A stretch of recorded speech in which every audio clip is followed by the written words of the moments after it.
Hola, ¿qué tal estáis? Soy Carlos Bricio, bienvenidos a mi canal. Hace unos meses, aprovechando la convención de la AES en Madrid, tuve el gusto de entrevistar a Ezequiel Murphy.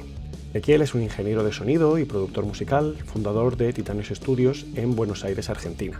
Además de su trabajo en el estudio, Ezequiel y su equipo colaboran dando soporte y beta testing a Sonimus Plugins, que es la empresa con la que colaboro.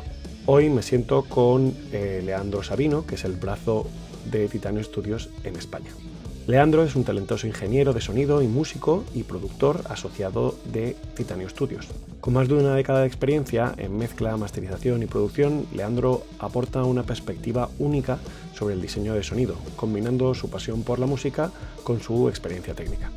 Graduado en la Universidad Nacional de Lanús en Artes Audiovisuales y de la Escuela de Música Popular de Avellaneda, la EMPA, Leandro también ha asumido una amplia gama de roles, desde la postproducción de proyectos audiovisuales hasta la composición experimental y la docencia.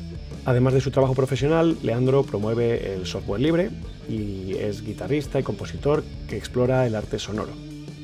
Su dedicación al avance de la tecnología de audio lo ha llevado a trabajar en estrecha colaboración con Sonimus, como ya os decía, como beta tester, donde brinda información valiosa para ayudar a refinar los plugins de la empresa para así aportarlos a ingenieros y productores de todo el mundo. Para mí es un placer sentarme hoy con él y espero que os guste la entrevista. Muchas gracias, Leandro, por estar aquí con nosotros. A ti, con semejante como introducción. Bueno, tenemos una serie de preguntas que me gustaría que me contestaras. Vale. Lo primero de todo que te quería preguntar es ¿cómo empezó tu camino en el mundo de la producción de sonido y de la música? Creo como todo lo bueno, muy de casualidad. No hay, siempre digo lo mismo, no hay una epifanía, una revelación de niño que estaba en algún lugar y vi un atardecer y dije, tengo que ser músico. No, en absoluto. Fue más un camino como no sé, con suerte, con azar, con cosas random. De hecho, empecé por otro lado, estudié ingeniería aeronáutica en la UTN, la Universidad Tecnológica Nacional. Así que mi camino, al menos el que yo decidí creyendo que elegía mi vocación, fue el equivocado. Así que tuve mis primeros años como después de terminar la secundaria, más a la parte más de ciencia dura. Uh-huh. De ciencia dura. Lo que pasa es que bueno, ya tocaba la guitarra desde chico, tocaba el piano, mi viejo era pianista, viejo se entiende, ¿no? Mi padre era pianista, así que tocaba el piano. Entonces como que la música estaba ahí y yo pensé que estaba de fondo. No sé, tenía mis bandas, tuve siempre bandas de rock, obviamente. Ahí que decías que soy guitarrista de tango. Quizás profesionalmente mi máximo, como mi mayor recorrido fue tocar en algunos proyectos de tango y hacer una gira que hicimos un poquito grande, una gira que hicimos por Europa, sobre todo por Alemania. Después como guitarrista, estilísticamente quizás hasta no sea tanto de tango. Después cuando agarro la guitarra no es lo primero que toco un tango o no es lo que más toco. Pero bueno, mi recorrido más profesional, de los pocos discos que tengo, uno es de tango y de giras. Nos vinimos a Europa en el 2021 en una gira con un trío que teníamos de tango, con mi novia y otra compañera. Entonces como que es donde más carrera hice. Después no sé si es donde más artísticamente me desarrollé. Por una cuestión generacional siempre toqué más pop y rock. Por edad y porque eso fue lo que escuché. Es lo que nos tocaba. Es lo que nos tocaba, exactamente. Y bueno, ¿y cómo empecé? Empecé así, estudiando ingeniería, con crisis vocacional, natural, una de las miles y de las tantas, una de las que... Entiendo. Que por suerte seguirá habiendo, porque sí. Yo creo que de las crisis, salvo que sean cosas graves, obviamente no, de las crisis cuando no son cosas verdaderamente graves, solo pasan cosas buenas después. Uh-huh. Entonces, una de las tantas crisis, ahí están, cosas buenas, estoy acá. Y apareció una carrera que yo no conocía en la Universidad Nacional de Lanús, y un día encontré que existía esa carrera y dije, y yo con todos estos años de ingeniería encima y sigo tocando, y después lo que hago cuando me voy de acá Sí. No calculo mi hobby no es calcular el coeficiente de sustentación de un perfil alar.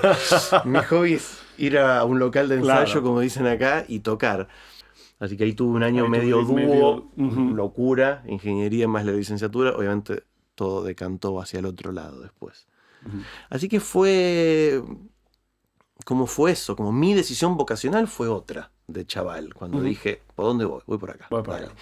Fue otra, y seguía tocando, y lo que digo, estaba la música de fondo, y un día la música de fondo dejó de estar de fondo, me di cuenta, dije, bueno, no, Estaba en está otro acá, sitio. está acá la música. Tenía un perfil muy técnico también, la profesión, que me encantaba, y un perfil artístico, yo siempre digo como que reúne como un poco lo que soy. Claro. Bueno, me imagino lo que somos, los que estamos acá, no Sí, quiero hablar en primera persona, como una cuestión muy técnica, pero lo técnico no como objetivo final, sino como herramienta para lo artístico. Entonces, no dejo de estar con cosas confriqueadas, como hablábamos hace un rato nosotros, que esto y que el otro, y que el conversor de tal marca, y que mira los capacitores de esto, o sea, como no deja de alimentarme esa parte como más científica. Sí. Pero después, lo lindo es que todo eso está al servicio de una canción. Claro. Una canción que la escucha mi mamá. O mi hermana. Claro, pero bueno, tenemos esa o un dualidad, amigo, ¿no? que no sabe de qué está hecho un capacitor, ¿no? Bueno, pero nosotros sí, y eso es lo que nos gusta, ¿no? Eso es lo que poder hacer esa dualidad, es decir, podemos saltar desde la parte artística a una parte más técnica y Más tener técnica. saltar de un lado a otro en el mismo instante, Sí. en el mismo contexto, ¿no? Sí. Así que así empecé y Ya está hoy. y me quedé por ahí dando vueltas. ¿Y qué te llevó a especializarte en mezcla, mastering? No, yo creo que es un más.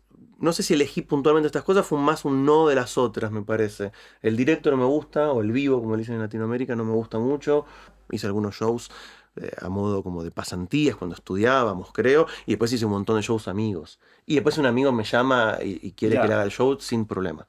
Sí. Pero no me dedico a eso. No. Después, la parte de producción, creo que porque soy también músico de formación, entonces tengo por ahí como, no sé si, no quiero decir conocimiento, suena mal, pero tengo como, ¿Habilidad? claro, sí, o como una perspectiva muy musical del trabajo del técnico. Entonces, naturalmente, termino produciendo. Porque creo que lo que te decía antes, medio como en la introducción, yo siento como que soy un poco eso. Ese bicho, el raro, como el más técnico entre los músicos. Cuando estamos en una banda de músicos, las preguntas técnicas caen a mí, y cuando estamos entre técnicos, alguien me dice, afíname esta voz, me lo pasan a mí, como el raro. O sea, en los técnicos, no el más técnico de todos, porque soy muy musical, y cuando estoy entre músicos, no el más músico de todos que dice, no tengo idea, tío. O sea, poneme el micrófono que quieras porque me da igual, yo no sé. Pero bueno, quizá como puente, ¿no? Como puente, eso seguro, sí. En ese sentido, sí, como puente. Sobre todo en el lenguaje también, desde que es una tontería. Bueno, no es tan tontería, es con lo que nos comunicamos, es con los que nos ponemos de acuerdo o nos matamos. Así que no es tan tontería. Desde el lenguaje también. A la hora de devolver una mezcla o de hablar con un músico, poder decirle. O sea, fíjate que eso, no sé. Sí, claro. Eso, no. Lo que fue hablar con el músico como si estuviera hablando como con otro músico, ¿no? Fíjate tal matiz, fíjate en el compás número 32, no sé, el divisi que hacen los violines, fíjate que hay uno de los dos que lo bajé. Y por ahí un técnico, no sé, eso. Sí, un técnico no sería capaz de decir. Un técnico sin ese conocimiento musical no sería capaz de decírselo. Claro, o de hablar de eso. Por eso creo que también en Buenos Aires hice muchas cosas de tango a nivel técnico. No, tampoco hice muchas. No fueron muchas, no sé. Bueno. Algunas. Pero, digamos, en el volumen quizás de tango versus otros géneros que hay en Buenos Aires, digo que si se pone en contexto ese volumen, quizás la cantidad de producciones de tango que tenga yo por ahí sean significativas. Bueno, no lo sé. Quizás desde eso, ¿eh? Como ya hemos hablado, formas parte de Titanio Studios. Sí. ¿Cuánto tiempo llevas trabajando en Titanio Studios y cuál ha sido tu evolución con ellos? Evolución y tiempo. Y con Ezequiel, que tuvimos con una conversación hace unos meses. O sea, en realidad con Ezequiel o con Titanio, porque en esa época era como. Era algo como. Eran casi sinónimos. Trabajo es un montón, de hecho es un amigo, trabajo es un montón. La relación como con Ezequiel y con Titanio fue como lo mismo que antes, ¿no? Esa música de fondo que un día termina estando más fuerte y uno creía que estaba por ahí y después es más importante. Lo mismo, yo trabajé con él muchos años de forma no oficial, si se quiere. Un montón de mezclas que yo hacía las terminaba Ezequiel en Titanio y las masterizaba. Un montón de conferencias en las que había, por ahí íbamos juntos porque estábamos cerca en el barrio. Yo estoy en Flores, él estaba en Caballito, así que nos llamábamos, vamos juntos, dale. Entonces estábamos juntos y trabajábamos juntos un montón de veces. O él se compraba tal cosa. Me acuerdo de ir un día al control de Titanio, a ver ahí que había unos equipos, a ver unos o el otro, y estar un rato con él y escuchar. ¿Qué más? Algunas producciones que a él le salían, hicimos 2 producciones, una de tango. No, 3. Una de tango de un señor venezolano radicado en Texas, que yo le terminé componiendo 3 obras originales. Eso fue originalmente, le llegó a Ezequiel, pero Ezequiel me lo derivó a mí. Yo hice la producción, la grabación y la mezcla y él lo terminó. Después con otro trabajo similar para Alemania, un disco de música infantil que iba pasando por géneros de todo el mundo. Cuando este señor alemán quiso pasar por un tango, de alguna forma también llegó a Ezequiel y Ezequiel ese trabajo me lo dio a mí y a su vez cuando yo terminé la composición original de esa pieza, Ezequiel hizo lo suyo, o sea que había como un trabajo cruzado bastante. O sea, ya trabajábamos juntos. Sí. Sin ser de un mismo equipo, sin ser de un mismo estudio, sin darle toda esta formalidad de la que podríamos hablar, sin darle esta formalidad. Lo lindo es que eso se dio natural. Esa es la historia con Ezequiel. Trabajábamos juntos hace un montón de años. Él pasándome muchos trabajos y yo pasándole a él un montón de trabajos. ¿Qué distingue a Titanio Studios y en qué proyectos trabajas habitualmente? Con ellos. ¿Qué nos distingue? Creo que de lo que más tenemos para aportar es como estar distribuidos por tantos lados, ¿no? Como 3 patas en Argentina, 2 de Buenos Aires y una en Mar del Plata, que es una ciudad de la costa atlántica, un poquito más al sur de Buenos Aires, en México y en España. O sea, hay como un triángulo grande de toda América Latina y Europa, así que desde ese lugar ya podemos ofrecer mucho porque hay diferentes mercados en cada lugar y los mercados funcionan distintos, hay diferentes géneros musicales, desde ahí podemos aportar mucho, desde los géneros musicales. Un gran pianista que es Matías Da Pena, uno de los chicos que también forma parte como de este grupo y de este equipo, gran pianista y que sabe mucho de teclados y de sintetizadores. Chore en México, un tremendo guitarrista con muchas guitarras y que sabe mucho y que toca muy bien y que un día puede ser perfectamente un sesionista de un álbum que esté produciendo yo. Ezequiel con mucha experiencia mezclando, haciendo mastering y también es bajista. Máximo, este chico que está en Mar del Plata, un gran pianista también. Más de géneros más acústicos, por así decirlo si se quieren, como quizás desde mi lado. Yo con una pata en Europa y también con un perfil más de música, suena fea decir música acústica, porque el rock también es acústico. O sea, la guitarra la enchufamos al amplificador y el amplificador, el altavoz, hay que microfonearlo. O sea, es acústico. Todo es acústico. Pero bueno, entiendo a dónde va el término, ¿no? Creo que eso es lo que más nos distingue una política, como vos antes dijiste, de software o bien libre o bien software de buenas políticas comerciales, ¿no? Empresas de poca cantidad empresas de poca cantidad de catálogo o de un catálogo reducido de buena calidad y a precio razonable. Justamente, y aquí estamos, creo que justamente aparece Sonimus como súper referente de este modelo que yo digo, ¿no? Desarrollo donde el departamento de desarrollo, vos lo ves que está activo.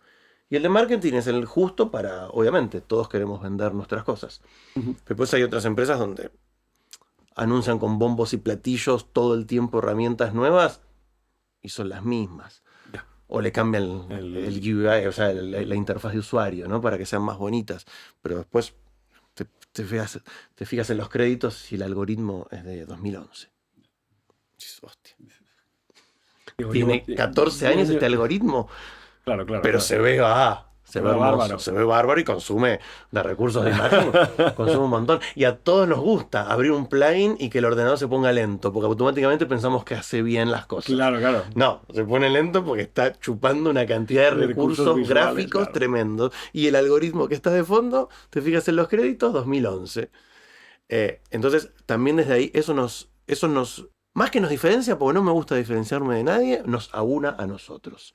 Porque no quiero la diferencia, porque no soy ni mejor ni peor que los demás, y seguramente los demás, haciendo cosas con estas herramientas, hacen discasos. Entonces no quiero ser distinto de los demás. Entonces, más que nos diferencia, nos aúna. A Ezequiel, a Máximo, a Matías, a Chore y a mí. Nos aúna como lo que te decía antes, como equipo humano, como grupo humano que tiene una misma perspectiva de software. Empresas chicas, con precios justos, un plugin que valga lo que vale, catálogo reducido, que te das cuenta que ahí hay herramientas cuidadas. Sí. Si entras a una web y ves un catálogo de 200 plugins, decís. En cambio, hablando puntualmente de Sonimus, entras a la web de Sonimus y están las herramientas que hay. Las que hay, todas suenan bien, todas están cuidadas, cada una hace lo que se dice que va a hacer, y el precio es perfecto. Eso es lo que más nos aúna como equipo. ¿Y cuáles son tus principales responsabilidades como dentro de Titanio Studio? Lo que más hago, lo que más oficialmente hago dentro de Titanio, es estar a la cabeza del equipo de beta tester. Estar al pendiente, como dicen acá, del equipo o de las tareas del equipo de beta tester. Ezequiel más desde la parte de comunicación, ¿sí? Con las empresas.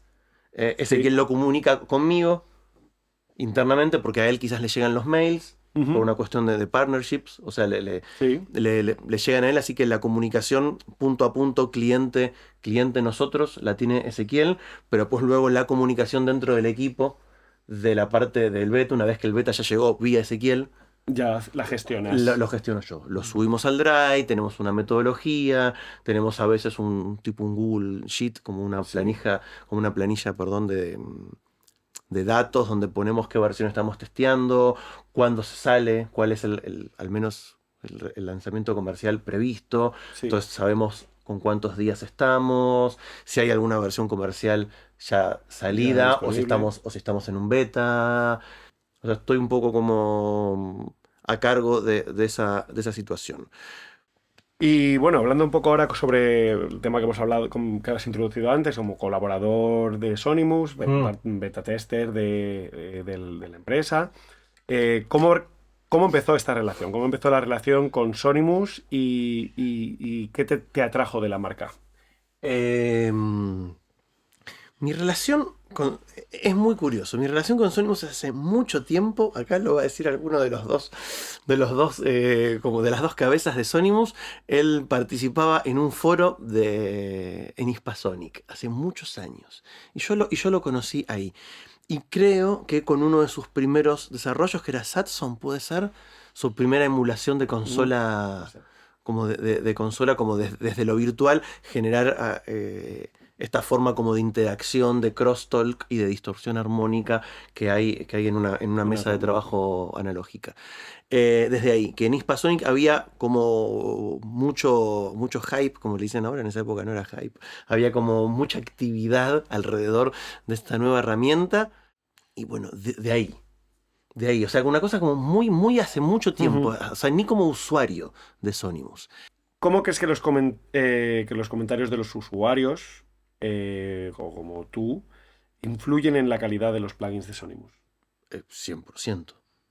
En los de Sonimus, en los de cualquier otra marca. Pero sobre todo también los de Sonimus, porque conociéndote y hablando contigo, están muy abiertos. Como, vean esto, porfi, y díganos lo que les parece. Me imagino que otras empresas también, pero hablando concretamente de Sonimus, que la conozco, y en general, sí, yo creo que la herramienta se termina de desarrollar en el uso. Es difícil desarrollar una herramienta desde lo conceptual, más en el marco como del laboratorio, y que después esa herramienta, cuando salga a la calle a tener uso concreto, no le falte nada ni le sobre nada. Es muy ambicioso pensar algo así. Porque si no es imposible uno prever todos los usos posibles que va a tener esa herramienta. Que un botón acá o que esto allá. O sea, entonces creo que lo mejor es hacer una herramienta en versión elemental. Uno, sacarla, que vaya, que tenga su vida y que empiece a rebotar las necesidades, que empiecen a rebotar y aparecer las necesidades. Y sobre eso construir como la segunda versión. Un V2. Un V2, perdón. Un V2. Un V2 aquí. ¿Podrías compartir alguna experiencia interesante que hayas tenido al hacer las beta testings o las pruebas de los plugins en esas primeras etapas del desarrollo del software? A mí algo que me pasó muy curioso con el Tuco, con el compresor que lo uso mucho y que me encanta, y cuando vino el nuevo. La actualización. Exactamente, la actualización que fue el año pasado. Sí, justo el año pasado. Septiembre, no, antes creo, ¿no? Por verano fue. De Europa, sí. O sea, agosto, yo creo que fue, sí. Fue por ahí. Ahora ya no recuerdo si era julio o septiembre, creo que era julio.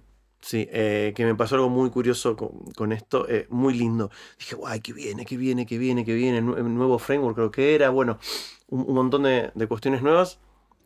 Y uso, obviamente, instalo el nuevo y lo uso. Y me pasó algo curioso y es que, o sea, mi sensación fue, me sigue gustando igual que antes, pero con esto no en contra del progreso. Como diciendo, me gustaba cómo sonaba. Me gustaba cómo sonaba y está buenísimo. Ahora seguramente tiene mucho más soporte, es mucho más estable en todas las plataformas, tiene 4, 5, 6, 7, 15 niveles de oversampling, así que la distorsión o el aliasing está fuera de juego o muy reducido, si se puede usar a 2x. Pero había algo de lo macro de la herramienta que era la misma. Entonces también eso me lleva a lo mismo que te decía antes, a pensar que después un compresor es un compresor. Y que Sony perfectamente podría haber salido a la cancha diciendo, ahora sí, el Tuco definitivo. El que suena, ahora sí, el definitivo. Ultimate Tuco. Ahora sí, compralo. Y ahora sí. Y después, obviamente, todas esas mejoras son importantes y están ahí. Claro. Pero el compresor sonaba igual. Y hacía lo mismo, con ese carácter de Barimú que tiene. Y eso me encantó porque me puso como en un lugar como de los dos lugares, ¿viste? Como de la humildad de que la herramienta es la herramienta.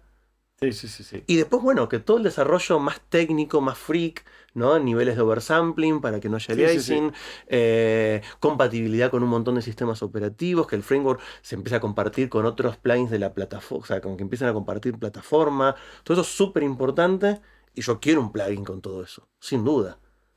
Pero el plugin, como que sentí que había una honestidad ahí. ¿Y tienes algún plugin favorito o indispensable?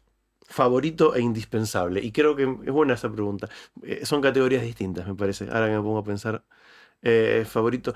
De indispensables, creo la serie Console. Cuando uno está en una situación muy in the box. Y que encima lo que viene, la grabación que a uno le llega. Digo que uno le llega porque si uno tiene la posibilidad de grabar, uno trata de que suene todo bien. Entonces, digo, sacando ese escenario, poniendo ese escenario de costado. Si uno grabó, trata de que suene todo bien. Pero si a uno lo que le llega está muy digital, muy todo por overdubs, entonces no hay bleeding, no hay... Sí, bueno, no hay vida en la grabación. Claro.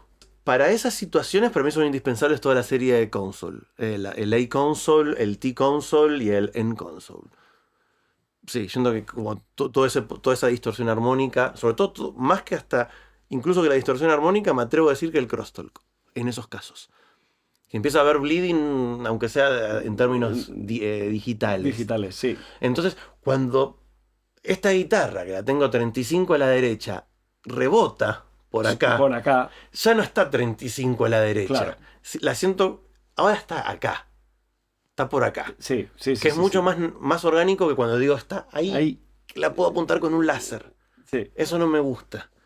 Que si a todos le aplicas la misma distorsión armónica en los mismos niveles, es como que a todos le pusiste una camiseta azul. Claro. De alguna forma hay ya un elemento que los aúna. Entonces, la cantidad de distorsión armónica, poder nivelarla, poder calibrarla, poder calibrar la distorsión armónica, el crosstalk, los dos niveles del crosstalk, los dos filtros que me encantan, súper musicales de pendiente muy, muy, muy liviana, no lo sé porque no los diseñé yo, pero debe ser 6 dB por octava, o sea, una pendiente muy, muy suave y muy musical.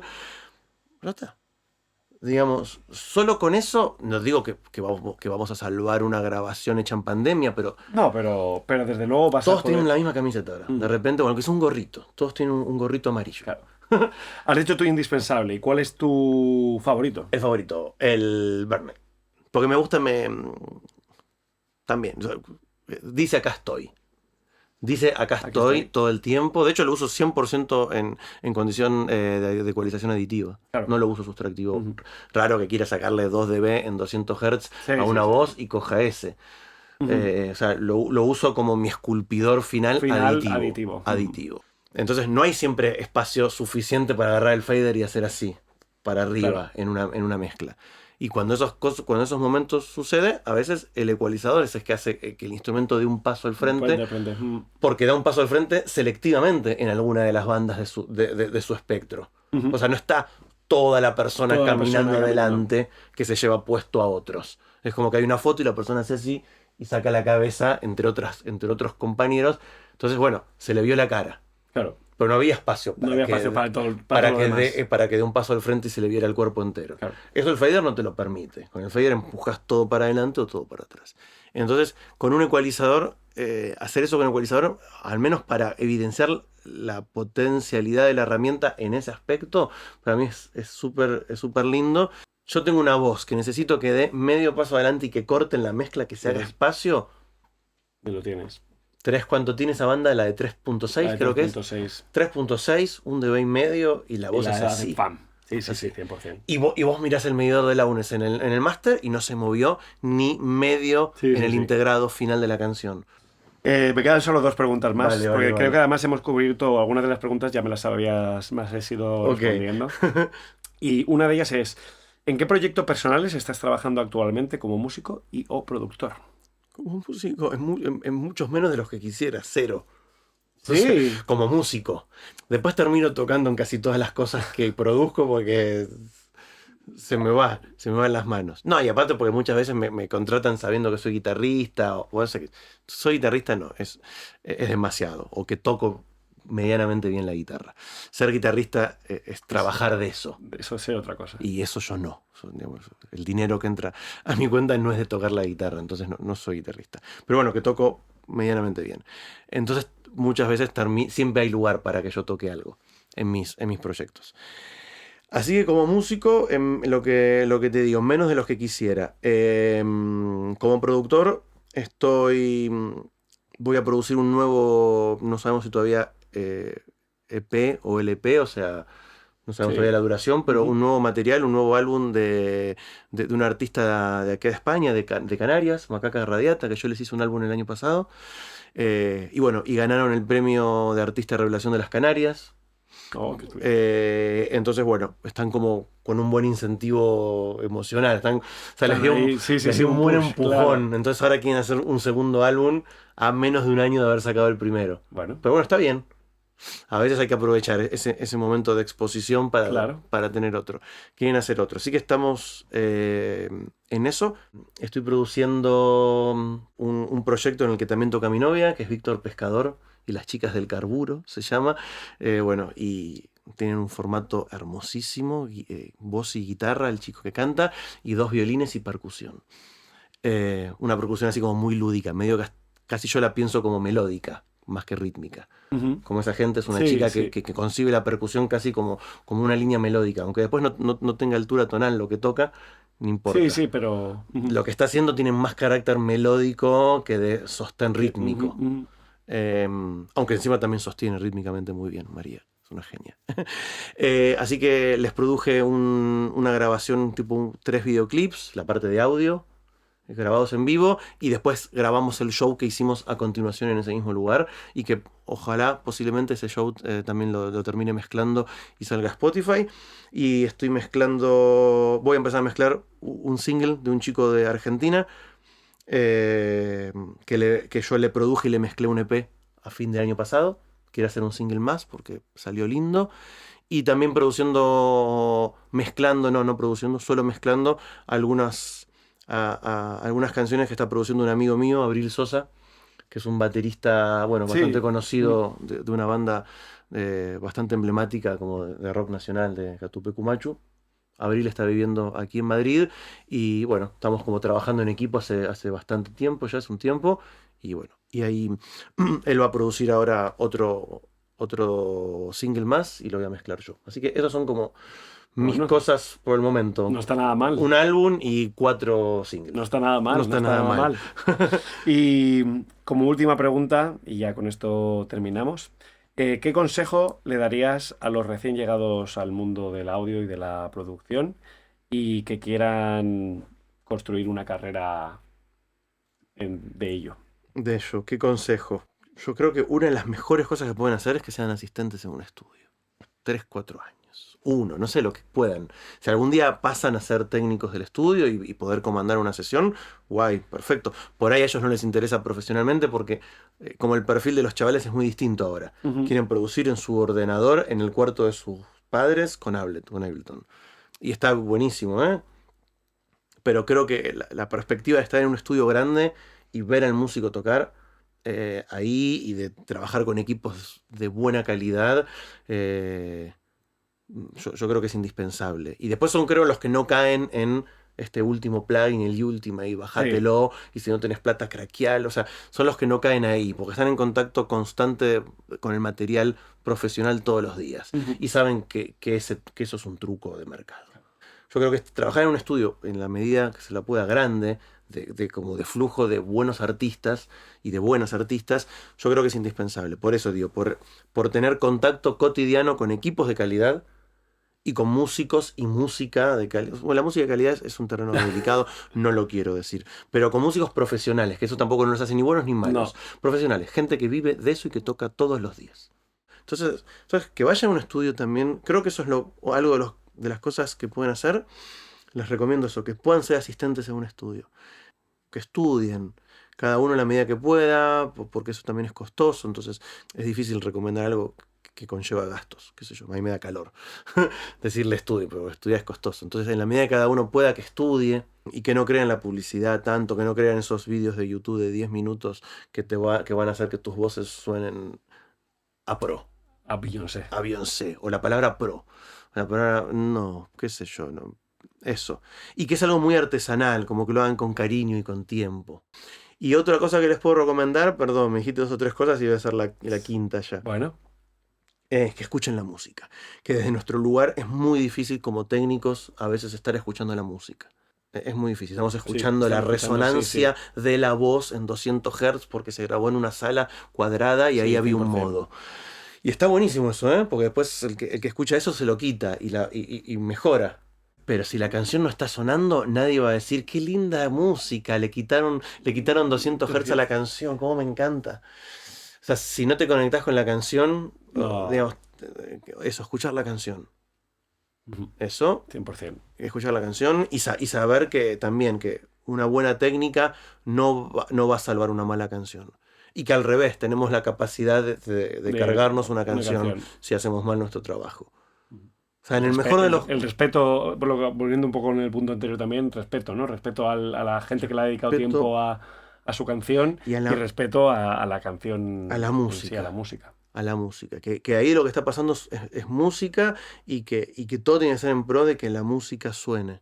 De que la canción sea agradable de escuchar y que funcione. Bueno, Leandro, pues muchísimas gracias. Con esto hemos terminado la entrevista. Gracias. Te doy otra vez más las gracias por estar aquí hoy, por venir a vernos. Y la gente de Sonimus. La gente de Sonimus. Hermosísimos. Y nada, pues nos vemos en la siguiente sesión, en la siguiente mezcla. Nos vemos. Gracias.